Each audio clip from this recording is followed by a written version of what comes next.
Welcome in. I am Mike Pilch, another episode of Pilch's Perspective. Today, it's a tour down the history of the NFL and how the sport of football in general has really changed over the last 20 some years. Why is that? I think there's one team and one team only that is responsible for the change in the philosophy of the way football is now played. And this started in the late 90s. It actually started, I guess, technically in the mid 90s. But it used to be football was defensively dominated, and you had to run the ball a lot and build up a lead, run the ball. It was harder to throw the ball. You would throw the ball primarily on third down when you have to. But nowadays, you see these spread open offenses, a lot more points scored. There's all kinds of rule changes that have been favorable to the offense. And there is one specific team that is responsible for all of it. And that's what we're going to talk about today. And that team is the greatest show on turf Rams from 1999 through 2001. Now, this story really begins 50 plus years ago in 1969. The Rams quarterback that season was Roman Gabriel. He threw for 2,549 yards, completed 54.5% of his passes. That helped him win the NFL MVP for a team that won 11-3 and won the then Coastal Division. Now, the Rams special teams coach that year was a guy named Dick Vermeil. He was technically the first real special teams coach, official special teams coach in NFL history. 30 years later, Vermeil returned to the Rams franchise that was now in a different city and had another, albeit very different quarterback, win the NFL MVP award. The 99 Rams are the most significant team to come along in pro football, maybe all of football, in generations. From that 1969 season through 1998, the NFL's average quarterback rating went up 6.7 points. Passing totals went up 27.5 yards per game, and the overall completion percentage went up 4%. Now, since 99, when the Rams changed football, the league average quarterback rating's gone up 22 points from 71.6 in 69 to 93.6 at the end of the 2020 season. In 1969, teams averaged 177.5 yards a game through the air. In 2020, it was about 240. And the completion percentage in 1969, the league-wide average, 52.6. And it was 65.2 in 2020. That's just on average. There's a lot of reasons for those differences, and many became differences primarily due to a lot of rule changes. But it was really the 1999 Rams that led to a lot of those rule changes. Year by year, the NFL kind of added more and more emphasis onto the passing game, and that Rams team just blew all those conventions that had been known at the time out the window. A handful of teams have now surpassed the Rams' total point output from that season. They scored 540 points in 1999. And if you want to know why quarterbacks can lead your fantasy league in points, it's because of the Rams. You want to know why seemingly average wide receivers are now putting up career and single season statistics comparable to guys that are in the Hall of Fame that played 30, 40, 50 years ago? It's because of the Rams. Running backs that now have to have good route running ability and ball catching ability to be drafted by NFL teams. Again, that's because of the Rams. How about tight ends that no longer are in there to basically block, but now present size and speed mismatches that have become some of the most physical freaks and specimens in all of pro sports? Maybe even receivers that now need to know how to run every route on the route tree and not just be big and physical, but also fast and shifty. Rams for all of those reasons. This is the team that definitely changed football. And they were a team that said, we're going to throw the ball first. And once we build up a big enough lead, will then run the ball with the lead and get out of here with a win. Now, Hall of Famer Isaac Bruce, who decided to was drafted in 94, decided to re-sign with the team before the 99 season. He was the leader of the wide receiver room. NC State rookie Torrey Holt had been drafted 6th overall in the draft leading up to the 1999 season to complement him. Also, Ricky Proehl had been a free agent signing in 1998. He was a great route runner and more the hands guy that was a very valuable possession receiver. Add into that Azakim, who was a 4th-round pick in 98. He was kind of the speed guy that you would try to get him the ball in space and let him run around and use his great speed for explosive plays. Then there was this Marshall Faulk guy who was basically somebody that possessed a wide receiver skill set in a running back's body. And really, for most of his career, was one of the most dynamic players the sport had ever seen. And it was the acquisition of Faulk by Dick Vermeil from the Colts before the 99 season that really set this Rams team in motion. And it also involved the 1998 signing of a completely unknown quarterback named Kurt Warner. He had been bagging groceries and stocking shelves at a Hy-Vee in Cedar Falls, Iowa, just 4 years before this. He had been inked before training camp to essentially be their 3rd-string emergency quarterback. Warner served as essentially the 3rd-string quarterback in 98 and 99 in camp. He was basically fighting it out for the backup, Trent Green. Their quarterback got hurt in the preseason, and it was Warner, the unknown, who then took the reins. But it was Vermeil's decision on draft day in 1997 that truly set everything in motion. And that's when he sent 4 picks to the New York Jets for the 1st overall pick, and he took Orlando Pace at left tackle, who would enter the Hall of Fame and is widely considered one of the all-time greatest left tackles in pro football history. Now, the Rams had struggled mightily for most of the last decade. After losing to the 49ers in the NFC title game in 1999, they had gone just 45-99 between 1990 and 1998. It saw the franchise move from Los Angeles to St. Louis prior to the 1995 campaign. And as is the case with things that are new, usually the case with things that are new, the Rams were throwing the ball left and right in this new scheme, using their incredible speed and talent at the skill positions, creating a lot of explosive plays, all being done with this new philosophy. Throw the ball often, throw it first, create space for your speed guys, let them go to work. When you build up a big lead, run the ball, get out of there with a dub. And this had a lot of detractors, obviously, because the Sports Illustrated story at the time said the St. Louis offense seems to violate all the tenets of traditional football. And there were a lot of commentators at the time thought they were almost making a mockery of what football had been to that point. So why did the Rams decide to just change everything? What made them decide to do what they did? Well, this is where Mike Martz enters the picture. He had been the team's offensive coordinator. Now, while he was in high school, he would go watch San Diego State practice when Don Coryell was San Diego State's coach. And this is the famous Air Coryell. And he would just dismantle the opposition with a very high-octane approach. Nobody was able to stop at the time. And Martz noticed how different and unique it looked. Nobody else did that in football at the time. It was a vertical passing scheme that didn't really have the pro set where you have the 2 receivers, a tight end, and either 2 running backs or a running back and a fullback. That's what most teams essentially ran at the time. This would spread the receivers out, going even 4 or 5, which was unheard of for the most part at the time, wide, and throw the ball, and then have a power running game kind of up the middle. And defenses suddenly had to protect the entire field.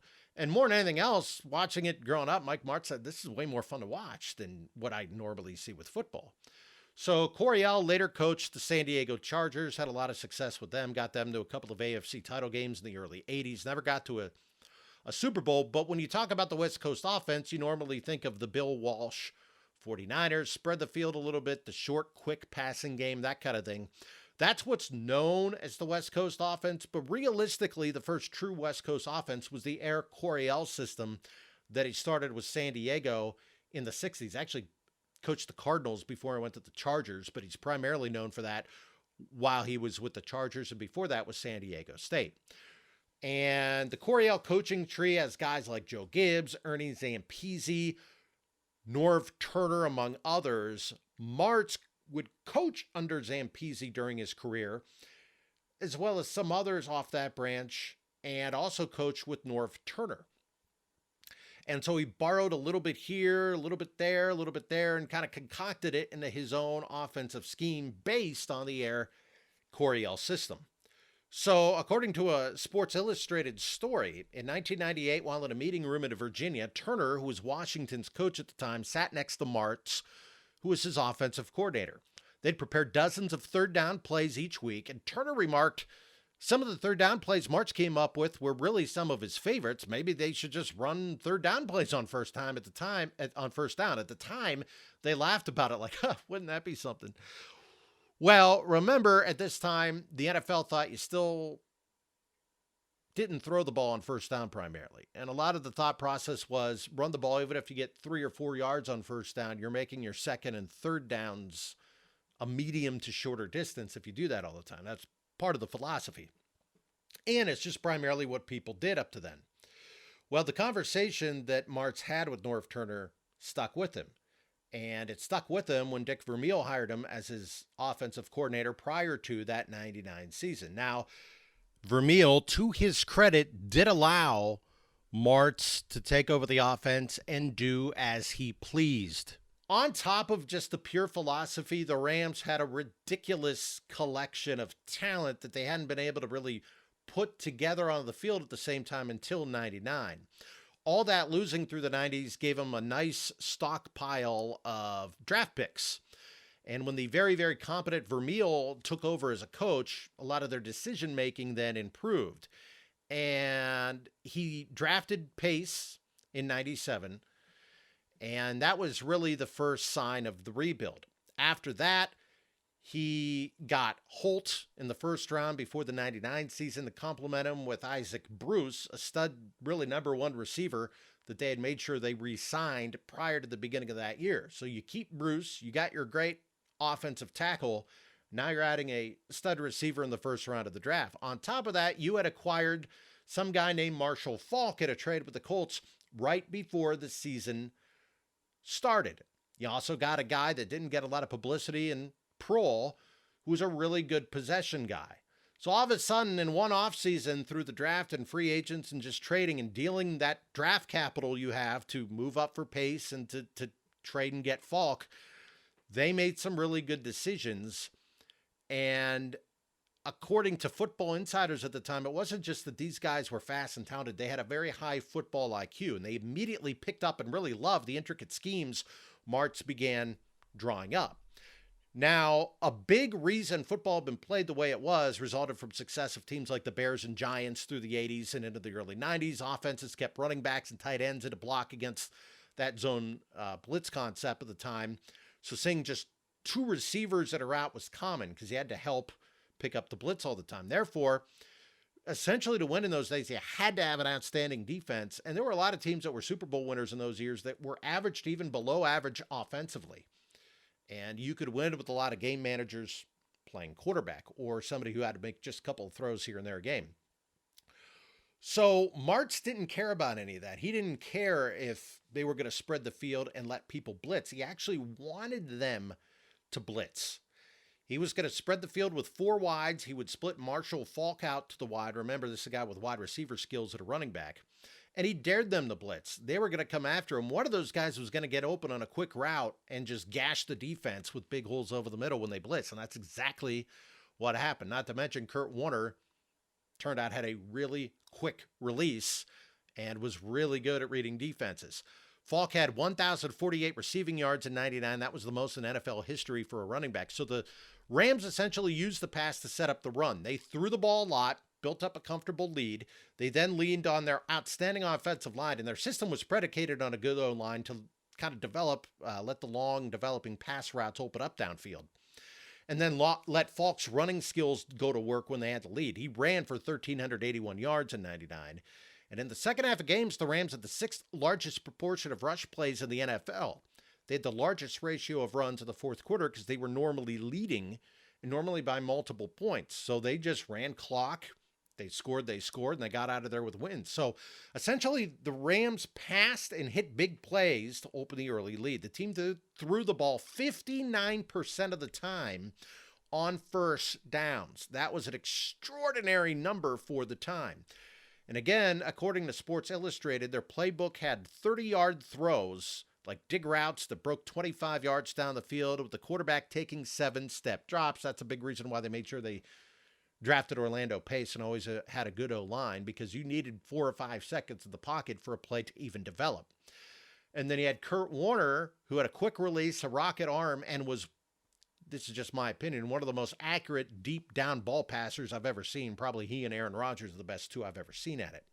At the time in 1999, that was unheard of. It's normal football now because the Rams basically brought it in vogue. The league hadn't seen anything like it before, and they didn't know how to defend it.